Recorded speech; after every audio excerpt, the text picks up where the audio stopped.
Muy buenos días tengan todos.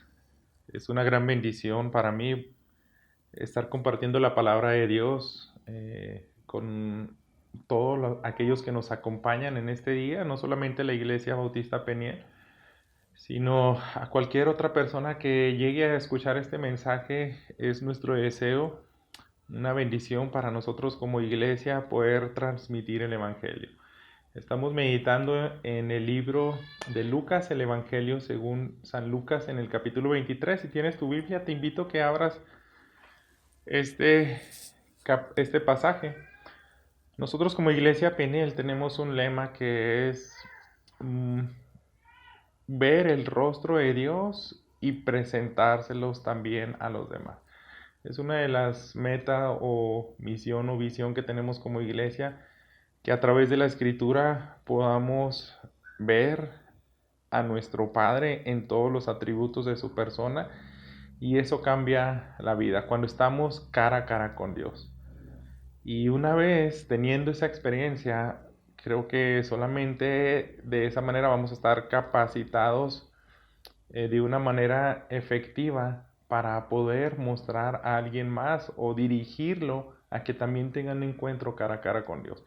Y todo surge a través de las escrituras, y hoy vamos a ver un pasaje que también nos apunta a esa dirección. El sermón de hoy yo lo he titulado Acceso para Todos. Voy a hacer la lectura, lo que dice los versículos 44 al 46, dice lo siguiente. Desde el mediodía y hasta la media tarde, toda la tierra quedó sumida en la oscuridad, pues el sol se ocultó. Y la cortina del santuario del templo se rasgó en dos.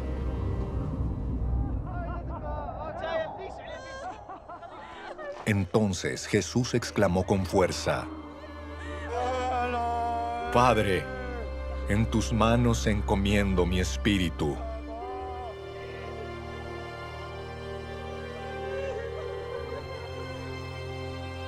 Y al decir esto, expiró.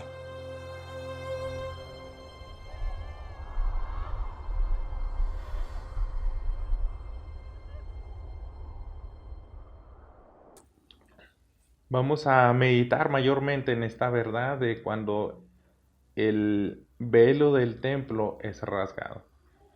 Nos vamos a detener en la primera parte de este sermón en el contexto del lugar santísimo.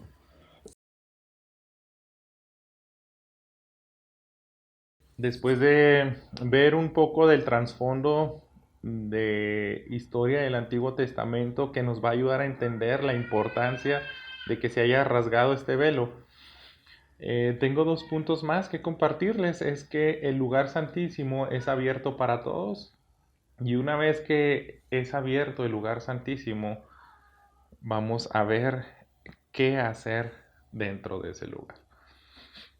Te invito a que me acompañes con una oración para poner en manos de Dios este mensaje. Señor bendito, muchas gracias porque hasta aquí nos has ayudado, y es una gran bendición tener tu palabra que nos alimenta, tener tu palabra en la cual nos muestras lo que hay en tu corazón, nos muestra quién eres tú, y eso es lo que queremos hoy, que se expanda nuestro conocimiento, que nuestra fe crezca, porque solamente así puede crecer, a través de la palabra. Esa palabra bendita que has revelado y que hace que el corazón más duro pueda ser quebrantado, pueda ser rendido delante de ti.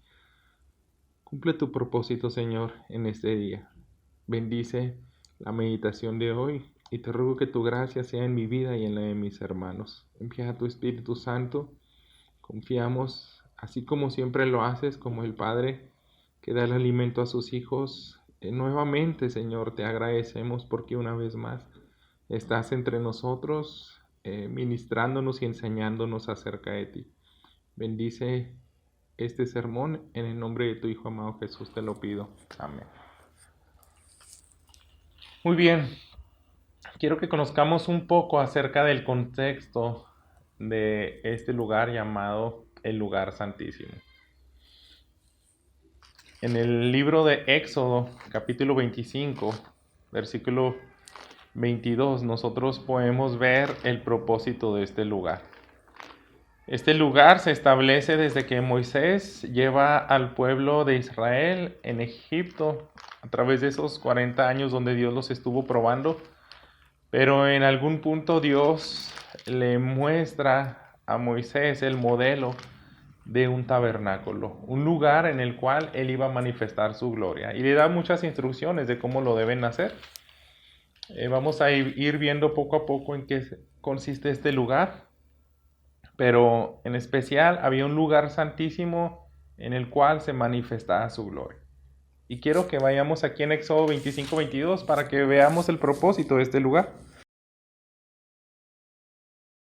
Dice así: y de ahí me declararé a ti y hablaré contigo de sobre el propiciatorio, de entre los dos querubines que están sobre el arca del testimonio, todo lo que yo te mandare para los hijos de Israel.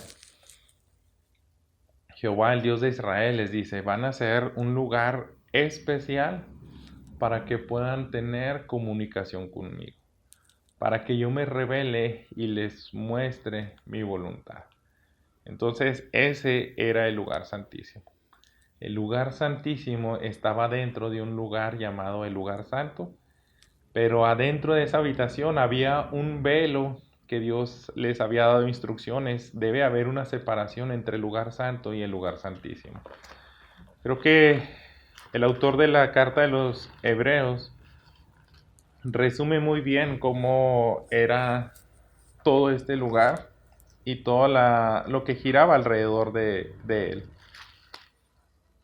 En Hebreos capítulo 9, los versículos 1 al 7 dicen lo siguiente: ahora bien, aún el primer pacto tenía ordenanzas de culto y un santuario terrenal, porque el tabernáculo estaba dispuesto así. En la primera parte, llamada el lugar santo, estaba el candelabro, la mesa y los panes de la proposición. Tras el segundo velo estaba la parte del tabernáculo llamada el lugar santísimo, el cual tenía un incensario de oro y el arca del pacto cubierta de oro por todas partes, en la que estaba una urna de oro que contenía el maná, la vara de Aarón que reverdeció y las tablas del pacto, y sobre ella los querubines de gloria que cubrían el propiciatorio, de las cuales cosas no se pueden ahora hablar en detalle. Y así dispuestas estas cosas, en la primera parte del tabernáculo entran los sacerdotes continuamente para cumplir los oficios del culto. Pero en la segunda parte, solo el sumo sacerdote, una vez al año, no sin sangre, la cual ofrece por sí mismo y por los pecados de ignorancia del pueblo. Muy bien, entonces esto era el lugar santísimo, que se encontraba dentro del lugar santo, en el tabernáculo que se le mandó construir a Moisés, pero ese mismo modelo se lleva a cabo con esa misma finalidad y lugares y funciones principales a los futuros templos de los cuales construye el rey Salomón. Reconstruyen después del exilio y también ahora en el tiempo de Jesús siguen teniendo esa misma estructura esencial. Quiero que avancemos unos años más adelante y veamos que este lugar no era pues para nada accesible. Se dice que en el tiempo de Jesús habían demasiados sacerdotes porque solamente los descendientes de Aarón podían acceder a él. Y cuando iniciamos el Evangelio de Lucas en el capítulo 1, fíjate cómo dice los versículos 5. Hubo en los días de Herodes, rey de Judea, un sacerdote llamado Zacarías, de la clase de Abías. Su mujer era de las hijas de Aarón y se llamaba Elizabeth. La clase de Abías se refiere a la octava de 24 clases de personas que el rey David había organizado para que por turnos ministraran en el templo. Entonces, cada una de esas clases tenía muchos sacerdotes. Y más o menos en la época de Zacarías, este personaje que nos presenta Lucas en el primer capítulo, solamente podía entrar unas 2 veces al año al lugar santo, no al lugar santísimo. Entonces, por medio de suertes, de un tipo de sorteo, entraban los sacerdotes para ministrar en ese lugar santo. Pero también dice los versículos 8 y 9, aconteció que ejerciendo Zacarías el sacerdocio delante de Dios según el orden de su clase, conforme a la costumbre del sacerdocio, le tocó en suerte ofrecer el incienso, entrando en el santuario del Señor. Entonces es como nos dice aquí, este hombre era descendiente de Aarón, de ese linaje, de la clase de Abías, y después de eh, el rol o la manera de sorteo o cómo se organizaban, él le tocó entrar en ese día que relata Lucas al lugar santo. Él estaba ministrando, vemos lo que dice en este pasaje, que en la hora de oración, pues se detiene por más tiempo de lo normal. Vamos a ver esto un poco más adelante. Yo quiero que tratemos de hacer una analogía más acorde a nuestros días, porque tal vez a nosotros se nos hace un poco difícil imaginar qué tan exclusivo era este lugar. Porque no estamos acostumbrados a entender todas estas cuestiones judías. Y quiero plantearte lo siguiente. Es simplemente un lugar en el cual no se tiene mucho acceso.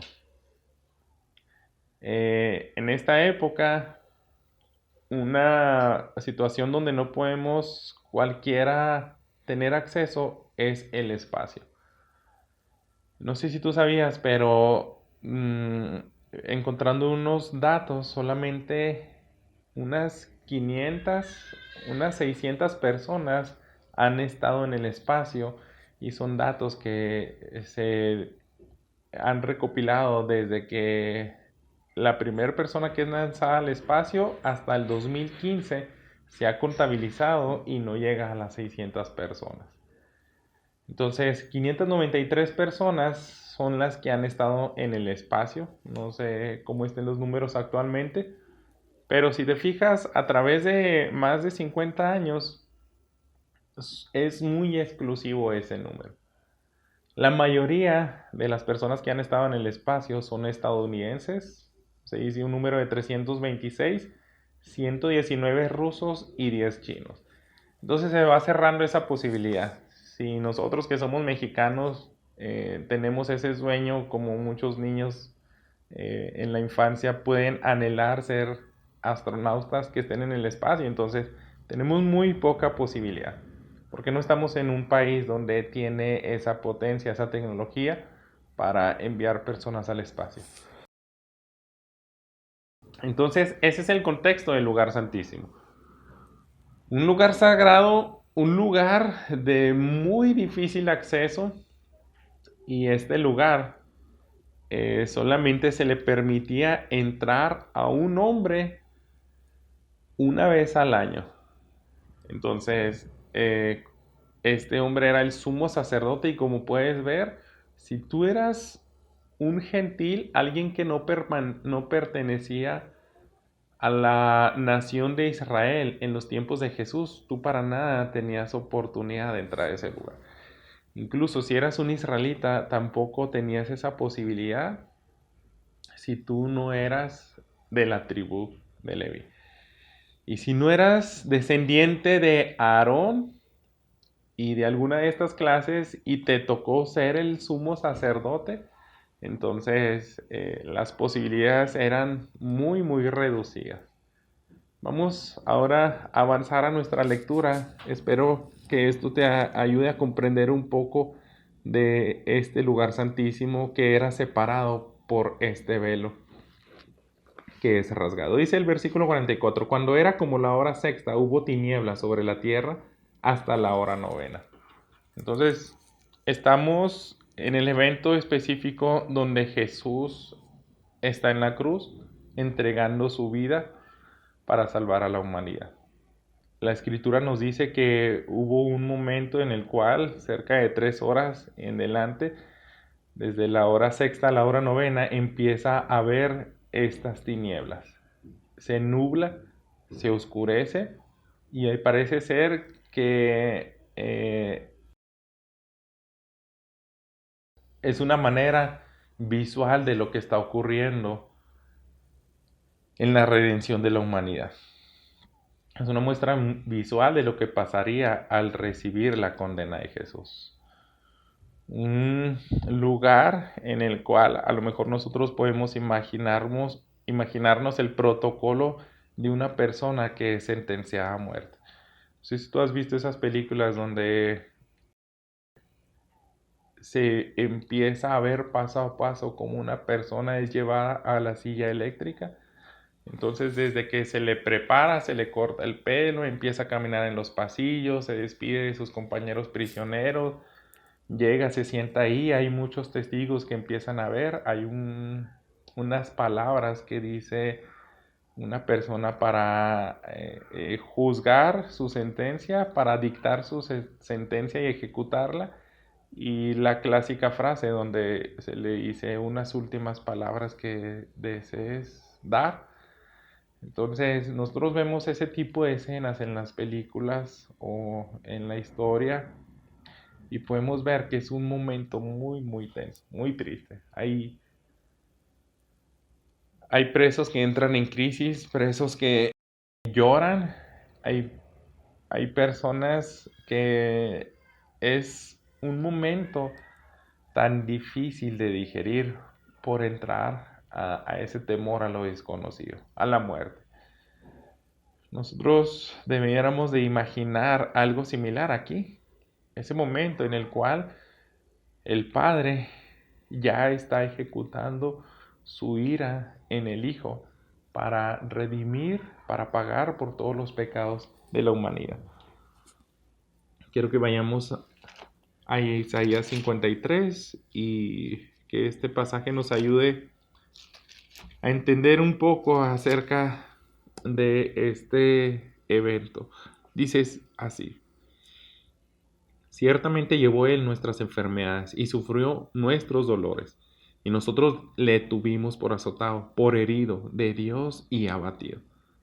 Mas el herido fue por nuestras rebeliones, molido por nuestros pecados. El castigo de nuestra paz fue sobre él, y por su llaga fuimos nosotros curados. Entonces, aquí está pasando esto. La manera en la cual está siendo castigado nuestro Señor Jesús por el Padre, porque Él decide pagar por los pecados de la humanidad. Él decide satisfacer la justicia de Dios, su ira, poniéndose en nuestro lugar. Dice Lucas 22, 41 al 44, también lo que ya hemos visto anteriormente, lo que ocurre en el Getsemaní. Él se apartó de ellos a distancia como de un tiro de piedra, y puesto de rodillas oró diciendo: Padre, si quieres pasa de mí esta copa, pero no se haga mi voluntad sino la tuya. Se le apareció un ángel del cielo para fortalecerle. Estando en agonía, oraba más intensamente y era su sudor como grandes gotas de sangre que caían hasta la tierra. Ese fue el momento más difícil para nuestro Señor Jesús. Pedirle a Dios que aparte esa copa, que si es posible lo evitara, pero siempre rogando que se hiciera su voluntad. Él no quería cambiar la voluntad de Dios. Esto está sucediendo en estas horas de las tinieblas. Dios está derramando su ira sobre el Hijo. Y dice el versículo 45, regresando a Lucas 23. Entonces, y el sol se oscureció y el velo del templo se rasgó por la mitad. Al parecer, cuando el sol es completamente eclipsado, está unas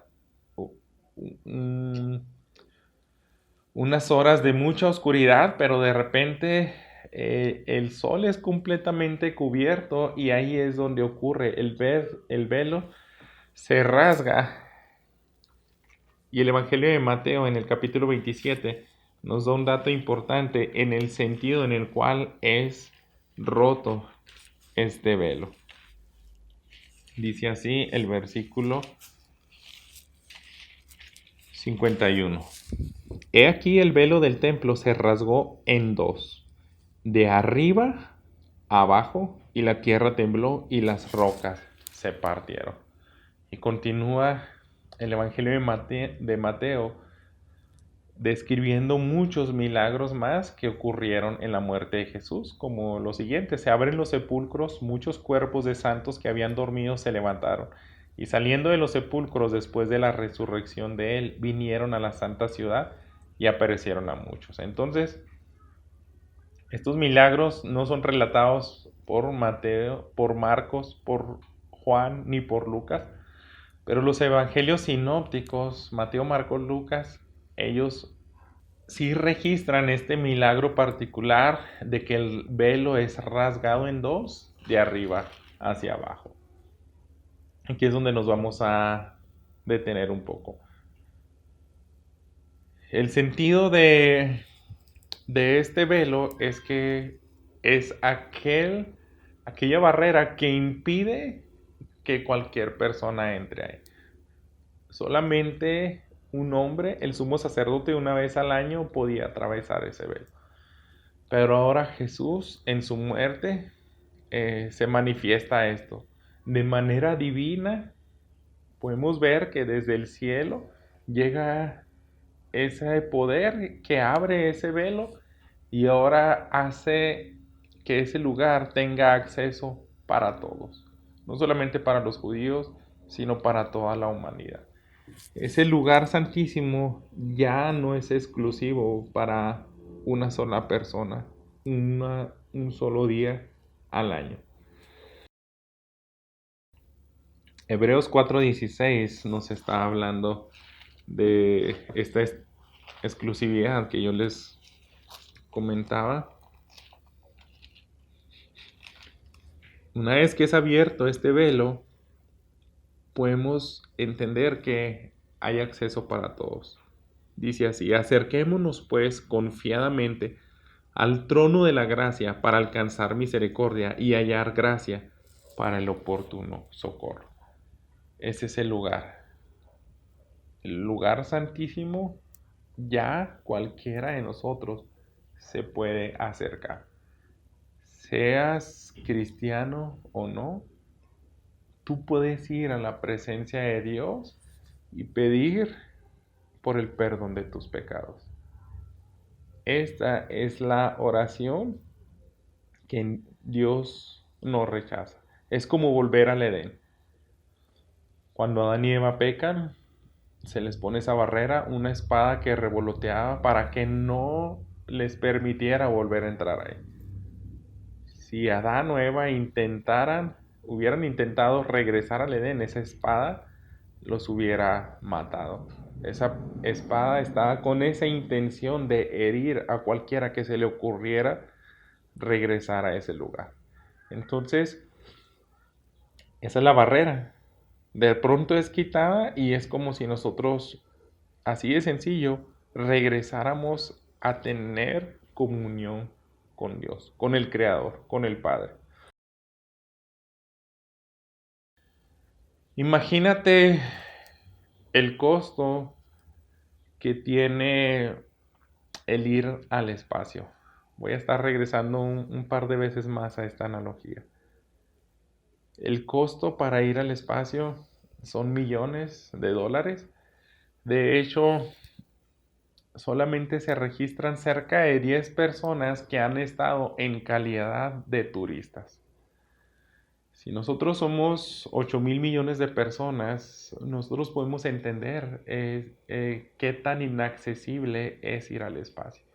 Es algo que, en mi caso, trabajando toda mi vida con el salario que yo percibo, no tengo posibilidades de ir al espacio.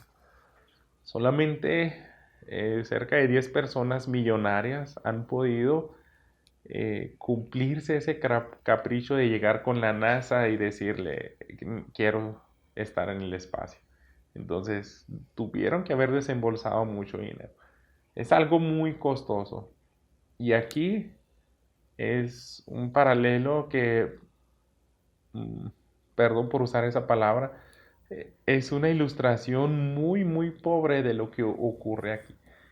El precio para que tú y yo tuviéramos acceso a ese lugar fue la sangre de Jesús, esa sangre invaluable. Él tiene que morir para que este lugar sea abierto, para que sea accesible a cualquier persona. En Lucas 9:22 nosotros podemos ver que Jesús sabía la importancia por la cual él tenía que morir. Él les había dicho a sus discípulos, es necesario que el Hijo del Hombre padezca muchas cosas y sea desechado por los ancianos, por los principales sacerdotes y por los escribas, y que sea muerto y resucite al tercer día. Entonces Jesús les dijo, es necesario porque yo tengo que abrir ese velo. Yo tengo que hacer accesible a ese lugar. Para eso tengo que morir y resucitar. No sin antes que se cumpla toda esa profecía. Ser desechado, maltratado, torturado, despreciado, que es lo que estamos viendo versículos anteriores en este pasaje de Lucas 23. Nuestro Señor Jesús paga ese precio para que tú y yo podamos estar en ese lugar santísimo. No sé qué tan grandiosa sea la experiencia de estar en el espacio, pero yo creo que ha de ser algo también inolvidable, una experiencia única. Yo recuerdo que una ocasión, solamente por subirme en avioneta por primera vez, estaba sorprendido. Pude ver que había visto la vida en muchos sentidos, pero no en esa perspectiva aérea, y pues también me permitió ver las cosas distintas en un plano pues aéreo, en el cual yo veía cómo son las ciudades de ese ángulo, pero más que nada me sorprendía ver cómo en medio de la nada, en medio de lugares en nuestro estado donde nosotros ni nos imaginamos que hay casas, ahí existían caminos, veredas, veías, alcanzabas a ver casas muy bonitas, al menos así se percibían, como mansiones en medio de la nada. Entonces yo me quedé sorprendido, wow, es algo fantástico estar aquí. Pero estar en el espacio yo creo que es indescriptiblemente mucho mejor. Regresando a Lucas capítulo 1, imagina ahora la experiencia de Zacarías.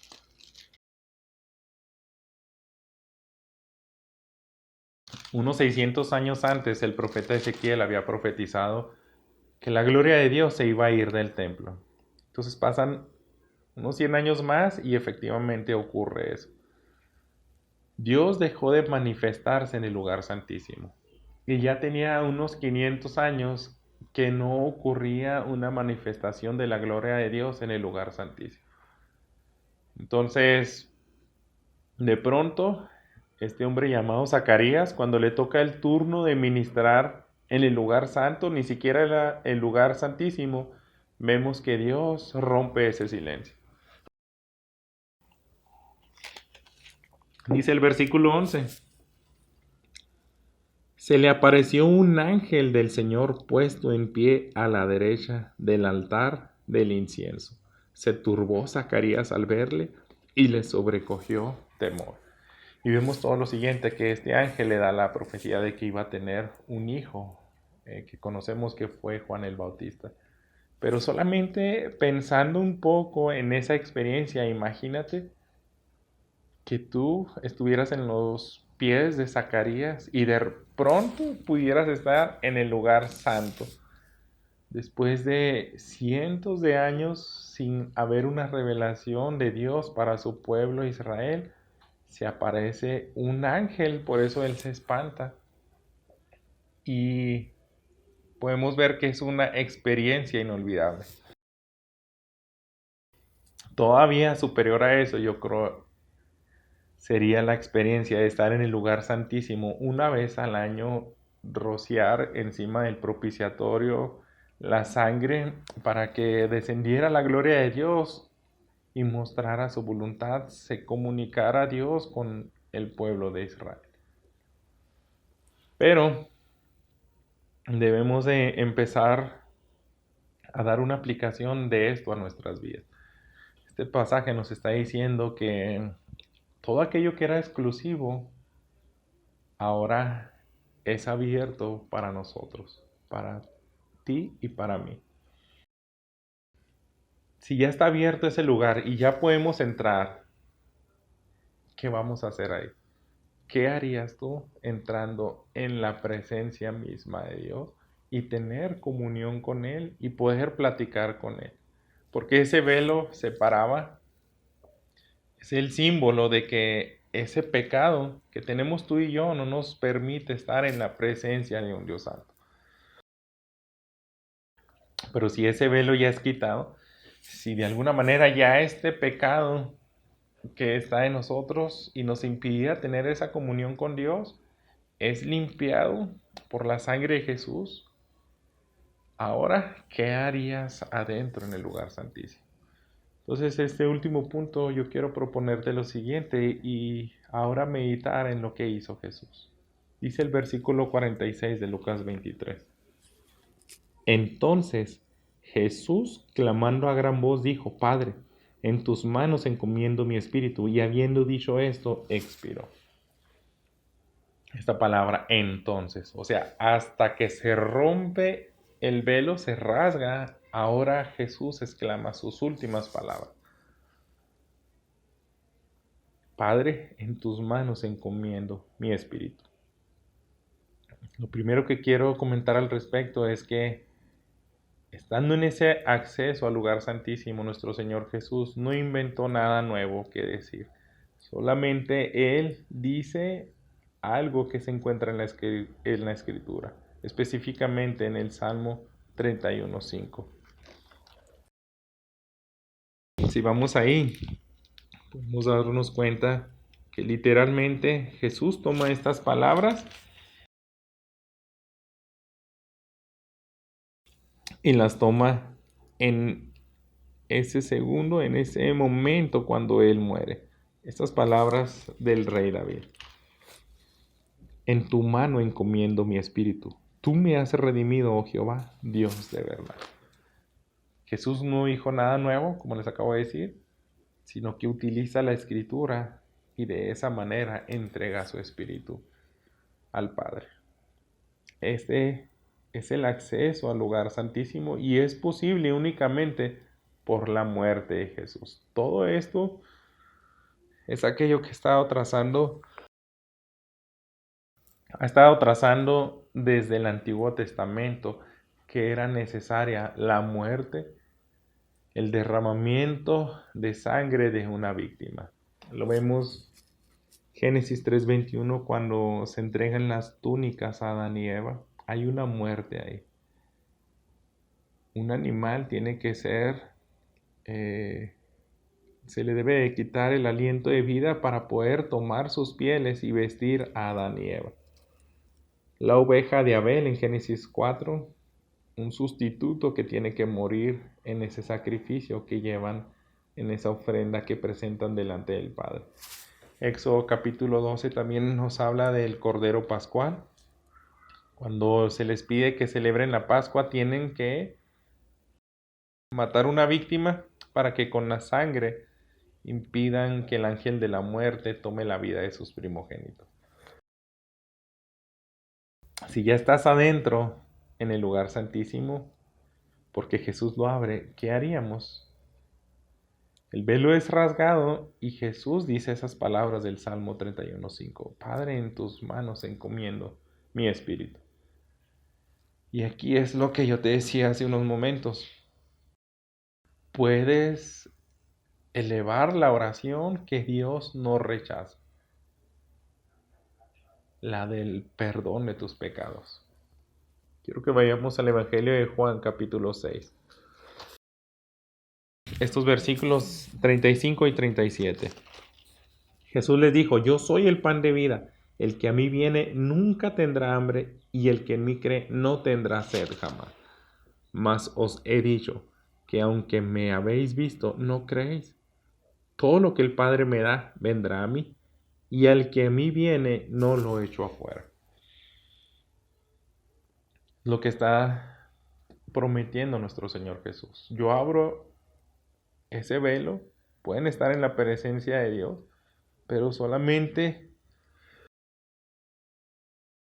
viniendo a través de la fe en Cristo Jesús. Ese lugar está abierto para todo el mundo, pero muchos no creen este mensaje. Muchos responden, como les dijo el Señor Jesús aquí en el versículo 36, les he dicho que aunque me habéis visto, no creéis. No quieren venir a mí, que soy el pan de vida. El único que puede saciar esa hambre, el que puede saciar esa sed y que no vuelvan a tenerla jamás.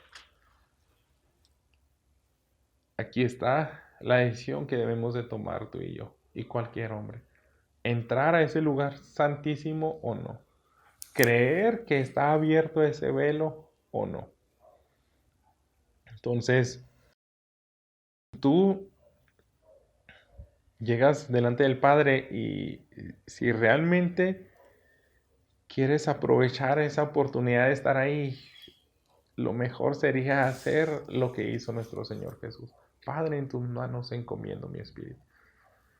Soy un hombre pecador y voy a ir a una eternidad separado de ti. Pero confío, así como confió tu Hijo, que no le ibas a dejar ahí, sino que su espíritu iba a estar en tus manos. Este es el mensaje que debemos de compartir. La única oración que Dios no rechaza, que el Padre no rechaza, es esta, la de arrepentimiento y fe en el Hijo Jesús. Si tú no llegas a la gloria, es porque no confiaste en el sacrificio de Jesús, en que tú no confiaste y encomendaste tu vida al Padre. Ese lugar ya está abierto y ahora no se entra con temor. En ese tiempo en el cual el sumo sacerdote entraba al lugar santísimo, había otras series de especificaciones y mandatos que Dios les había dicho, porque decía: yo no puedo permitir que cualquier persona, incluso siendo el sumo sacerdote, entre ahí. Y prescribe todo esto por medio de Moisés, y muchos podían entrar ahí con temor de caer muertos por haber infringido alguna de esas especificaciones del Padre. Él decía: no cualquier persona puede entrar ahí. Si tienen un defecto físico, algo que nacieron con ese defecto congénito desde nacimiento, no puedes entrar en mi presencia, te voy a fulminar en ese momento. Pero ahora se nos dice: el velo es rasgado y debemos de entrar confiadamente al trono de la gracia para hallar gracia y oportuno socorro. Como nos decía Hebreos 4. Por última vez quiero regresar a esta analogía del espacio, y la verdad es que no me gusta compartir mucho acerca de películas, pero tal vez sea una buena parábola para los millennials de esta época o cualquier otra persona que vemos esas películas, ¿no? Del espacio, de ciencia ficción. Hay una película de este actor llamado Brad Pitt que él se le encomienda ir en una misión para buscar a su padre, que era un astronauta, y viajó cerca de 30 años atrás de cuando se le pide ahora a su hijo ir en una misión para buscar a su padre. El padre es este actor, Tommy Lee Jones. Y se trata de eso, de que la humanidad está en peligro. Hay unos fenómenos, hay unas situaciones en el espacio algunos rayos que están amenazando la vida de nuestro planeta. Entonces, en esa expedición, cuando salen del sistema solar por primera vez, este actor Tommy Lee Jones va en busca de encontrar algo que los libre de esa amenaza. Pero ya pasaron muchos años y en realidad nunca regresó. Creo que después de 16 años se pierde la comunicación y ya no se sabe nada de eso. Pero ahora a su hijo se le plantea, mira, creemos que tu padre está vivo. Te vamos a mandar una misión muy peligrosa. Ahora el hijo también es astronauta y con una trayectoria también sorprendente como la de su padre. Y cuando hacen ese análisis, dice, tú eres el único calificado y creemos que debieras de ir a esa misión, porque la humanidad te necesita. Y de eso se trata pues la película. Un astronauta que tiene que viajar es una persona que es completamente privilegiada y tiene muy poco posibilidad de ser escogido para esa misión. Les repito, si vemos esa poca posibilidad de estar en el espacio y si dependiera de una persona para salvar a toda la humanidad, entonces sería una misión muy exclusiva, muy peligrosa, muy importante, hablando en esos términos de ciencia ficción. Pero lo que ocurre aquí, hermanos, es una realidad. Es algo sumamente difícil ser un sumo sacerdote el cual hiciera todo lo que Dios prescribía para que Él pasara por alto todos los pecados de un año para la nación de Israel. Y solamente eran los pecados de hierro, aquellos pecados que tú hiciste sin querer, que los hiciste involuntariamente. Si tú cometiste una infracción a la ley y fue de manera premeditada, merecías la muerte. Pero para eso era este ritual. Tienes que matar 3 animales. El primero es una vaca, que como sumo sacerdote tenías que derramar la sangre para que primero se limpiara tu pecado. Ahora vas a tomar también 2 víctimas, las cuales una es inmolada y es para cubrir los pecados de la nación, y la otra es echado fuera del campamento y simbolizaba pues que se iba a perder aquellos pecados que se transferían poniendo la mano en la cabeza de esa víctima para que fuera este animal devorado por las fieras del desierto. Entonces de esa manera se satisfacía la ira de Dios. Era algo muy importante ese oficio del sumo sacerdote, pero en realidad quiero que veamos y entendamos ahora lo que hizo Jesús. Vamos a continuar con esta lectura de Hebreos en el capítulo 9. Pero ahora el versículo 8 en delante dice así: dando el Espíritu Santo a entender con esto que aún no se había manifestado el camino al lugar santísimo, entre tanto que la primera parte del tabernáculo estuviese en pie, lo cual es símbolo para el tiempo presente, según el cual se presentan ofrendas y sacrificios que no pueden hacer efecto en cuanto a la conciencia al que practica este culto. Entonces te está diciendo el autor de la carta a los Hebreos, todo esto sigue en pie. Recordemos que en su tiempo aún no era destruido el templo de los judíos y continuaban esos sacrificios. Y él está diciendo, todavía es una imagen de que veas de que ese lugar santísimo no es fácil de accesar. Todo lo que se hace en el lugar santo, todos esos rituales son solamente para limpiar las cosas externas. Por ejemplo, si llegaba un leproso y quería ser limpio, parte de un ritual que tenía que hacer es tomar unas cenizas de los sacrificios que habían hecho para limpiarse. Entonces, solamente limpiaba lo externo. pero no trataba con lo interno. Por eso dice al final del versículo 9, lo que tiene que ver con la conciencia no afectaba. Dice también el versículo 10, ya que consiste solo en comidas, bebidas de diversas abluciones y ordenanzas acerca de la carne, impuestas hasta el tiempo de reformar las cosas.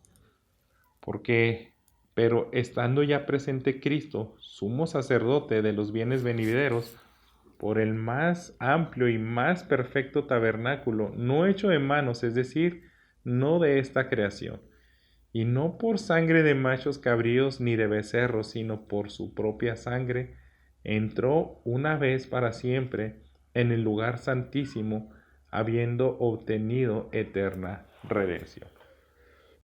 Así te dice este pasaje. Todos los rituales externos que hacen de comida, abluciones, son limpiezas. Nada más está ayudando a cosas externas, pero todo esto se tenía que reformar.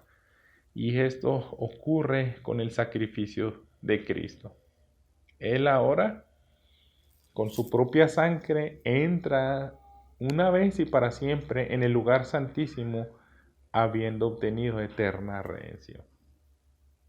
Dice el versículo 13, porque si la sangre de los toros y de los machos cabríos y las cenizas de la becerra rociadas a los inmundos santifican para la purificación de la carne, o sea, cosas externas, dice el versículo 14, cuanto más la sangre de Cristo, el cual mediante el Espíritu Eterno se ofreció a sí mismo sin mancha a Dios, limpiará vuestras conciencias de obras muertas para que sirváis al Dios vivo.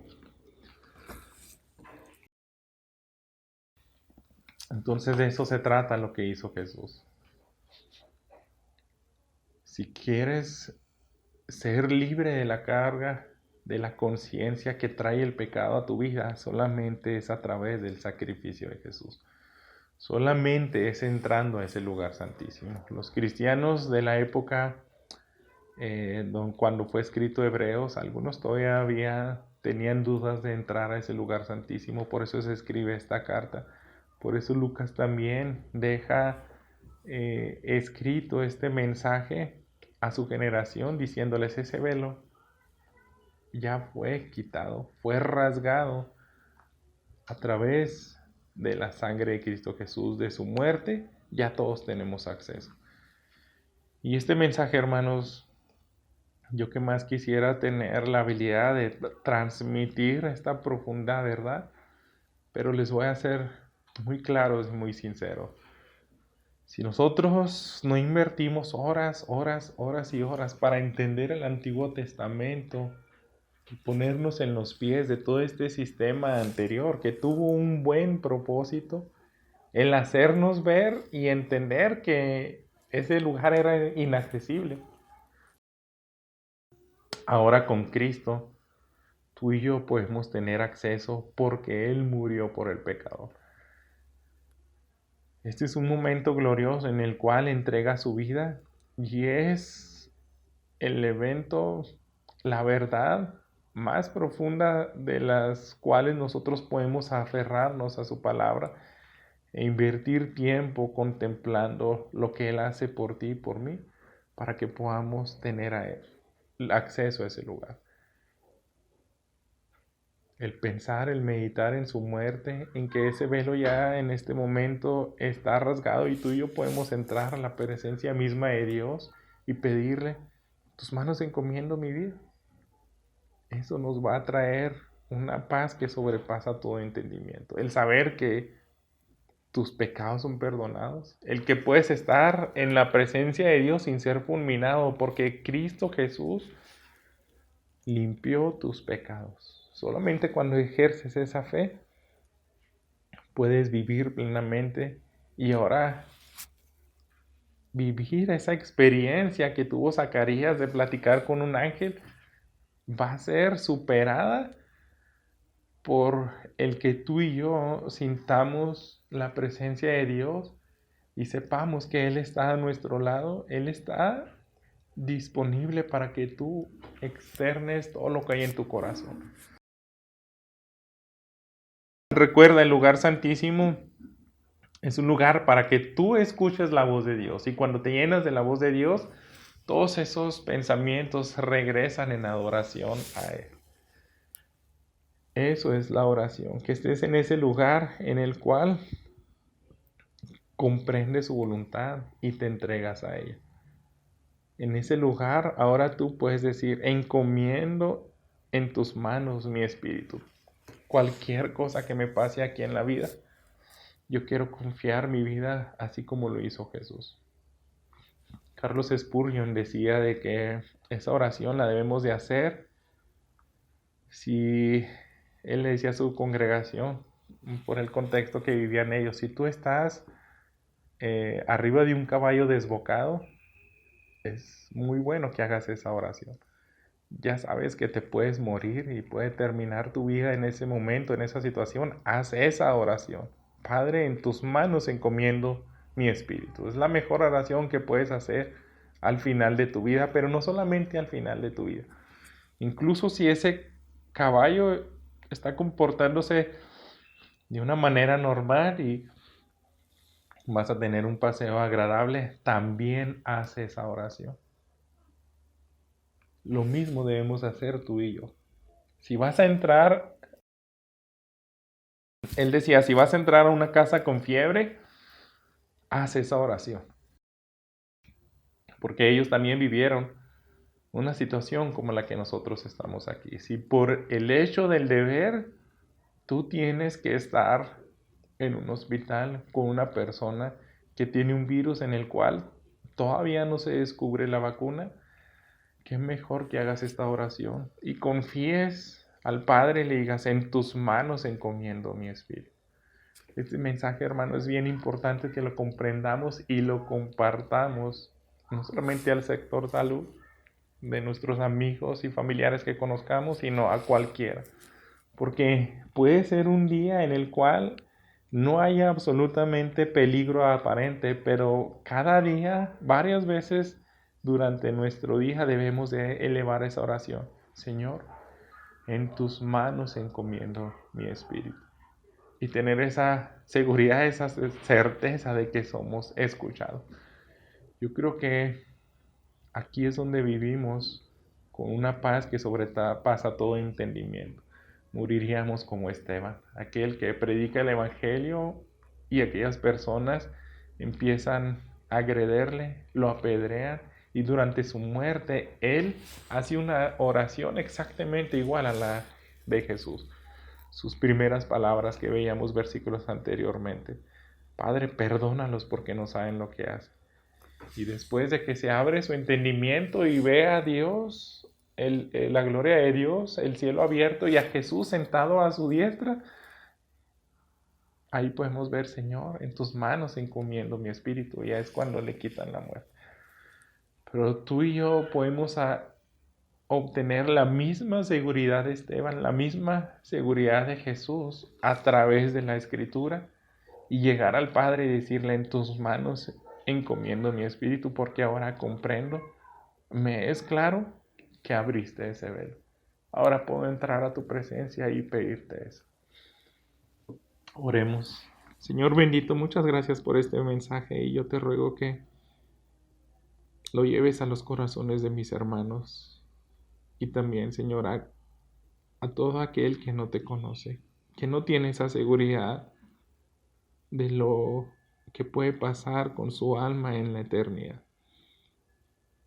Que tu gracia y tu misericordia vengan, Señor, a nuestras vidas, y que este mensaje pueda tener un mayor alcance.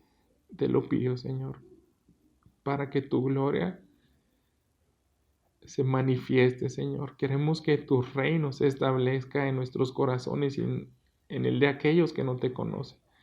Gracias, Señor, porque en estos días podemos continuar predicando tu evangelio, y rogamos, Señor, que llegue lo más lejos posible y lo más profundo posible en el corazón nuestro y de nuestros amigos, familiares, y de todo aquel que no tiene esperanza. En el nombre de tu Hijo amado Jesús, te lo pido. Amén.